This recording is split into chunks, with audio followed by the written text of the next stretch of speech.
Militer Republik Rakyat Donetsk merilis rekaman kru artileri dan tank dari Brigade Slavia pertama menghancurkan peralatan tempur Ukraina. Pasukan DPR bergerak maju kelompok penyerang ke arah Avdiivka dengan artileri berat. Salah satunya menghancurkan Sisu XA-180 buatan Finlandia. Serangan terekam drone pengintai. Artileri buatan Finlandia ini beberapa kali mengeluarkan api setelah terkena serangan Rusia. Artileri Brigade ke-110 Korps Tentara Donetsk pertama menghancurkan posisi pasukan Ukraina di Nevelsku. Unit yang sebelumnya bernama Brigade ke-100 DPRNM bekerja dipandu drone mengintai yang mengirim koordinat pasukan Ukraina yang bersembunyi di paritnya. Serangan artileri bertubi-tubi dan tepat sasaran.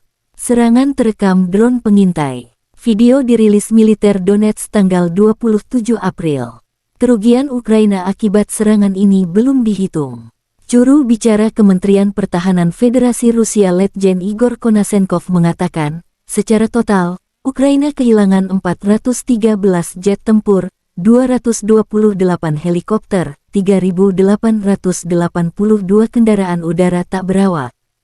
Juga 421 sistem rudal pertahanan udara, 8.878 tank dan kendaraan tempur lapis baja lainnya, 1.095 kendaraan tempur yang dilengkapi dengan MLRS, 4.671 senjata dan mortir artileri medan, serta 9.805 unit kendaraan militer khusus dihancurkan sejak awal operasi militer khusus. Dari kubu Kiev, Ukraina mengatakan Rusia kehilangan 570 prajurit dalam satu hari. Termasuk 2 tank, 16 kendaraan tempur lapis baja dan 21 drone. Secara total, Rusia kehilangan 188.920 prajurit selama konflik. Informasi lainnya, pasukan khusus Angkatan Bersenjata Ukraina mengumumkan perekrutan prajurit. Pelatihan dijadwalkan awal Juli tahun 2023. Aplikasi pelamar akan diterima hingga tanggal 22 Mei tahun 2023. Persyaratan wajib untuk kandidat, usia maksimal 35 tahun lebih tua, sesuai hasil wawancara. Hanya tentara angkatan bersenjata Ukraina yang berada dalam dinas militer, di bawah kontrak atau dipanggil untuk mobilisasi pada saat melamar yang memenuhi syarat untuk dipilih. Durasi kursus kualifikasi adalah 4 bulan.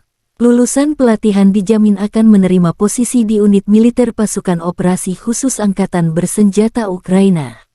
Konflik Rusia dan Ukraina telah berlangsung selama 228 hari, masih belum ada kesepakatan damai antara dua pihak.